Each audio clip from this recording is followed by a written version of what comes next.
आपका क्वेश्चन क्या कहता है? A charged block is projected on a rough horizontal surface with a speed v naught. The value of coefficient of friction if the kinetic energy of the block remains constant is. ये रहे आपके options.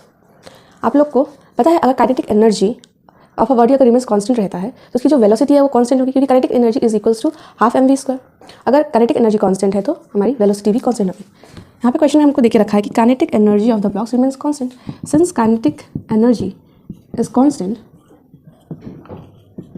therefore velocity is also constant। अगर velocity constant है मतलब कि ये जो charged body है ये मूव कर रहा है फॉरवर्ड विथ कांस्टेंट वेलोसिटी। अब ये कांस्टेंट वेलोसिटी से मूव कर रहा है मतलब कि जो आगे में जो फोर्स इस डायरेक्शन पे इस चार्ज, ये हम चार्ज ब्लॉक ले लेते हैं, इस पे आगे में जो फोर्स लग रही है वो फोर्स जो इसके बैकवर्ड में लग रही है वो फोर्स बैलेंस हो रही है, तभी ये कांस्टेंट वेलोसिटी से आगे मूव कर पाएगा। इसका मास m है और चार्ज q है, ठीक है। तो आगे में जो फोर्स जो इसको फॉरवर्ड मूव करा रही है दैट इज इलेक्ट्रिक फील्ड। यहाँ पे देखे रखा है इलेक्ट्रिक फील्ड में आगे में जो फोर्स लगी है वो किस चीज़ की वजह से लगी, that is force due to electric field. अब इस फोर्स जो आगे में लग रही है इसको अपोज कौन सा कर रहा है, फ्रिक्शन की फोर्स, जो कि अगर बॉडी आगे मूव कर रहा है तो फ्रिक्शन हमारे किस में लगेगा, बैकवर्ड में। तो हमारे जो बैकवर्ड में फोर्स आएगी फोर्स ड्यू टू फ्रिक्शन, यानी कि अगर बॉडी अगर आगे में मूव कर रही है तो इलेक्ट्रिक फील्ड की वजह से फोर्स हमारी आएगी जो कि इसको आगे में मूव करा रही है।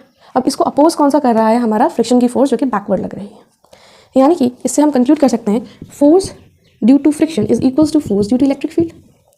अब इलेक्ट्रिक फील्ड की वजह से आप लोग को पता है फोर्स की वैल्यू क्या होती है, और ना चार्ज्ड बॉडी यहाँ पे देखे रखा है चार्ज्ड ब्लॉक, ये रहा चार्ज ब्लॉक जिसकी मास m है और इस पर चार्ज q है, पहले से पता है that is equals to Q E.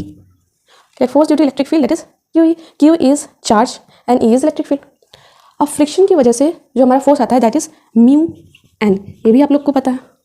Mu is coefficient of friction, N is normal जो कि सरफेस के परपेंडिकुलरली अपवर्ड डायरेक्शन में एक्ट करता है, यानी कि इस केस में हमारी जो नॉर्मल है अपर में ये एक्ट करेगी।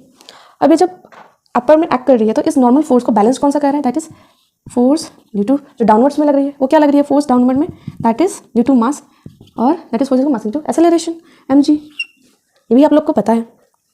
तो म्यू कोएफिशिएंट ऑफ फ्रिक्शन है और एन की वैल्यू हमें यहाँ से मिली जो बैलेंस कर रहे हैं that is N, force that is mg। तो यहाँ पे हम n को डालेंगे that is mg is equals to QE।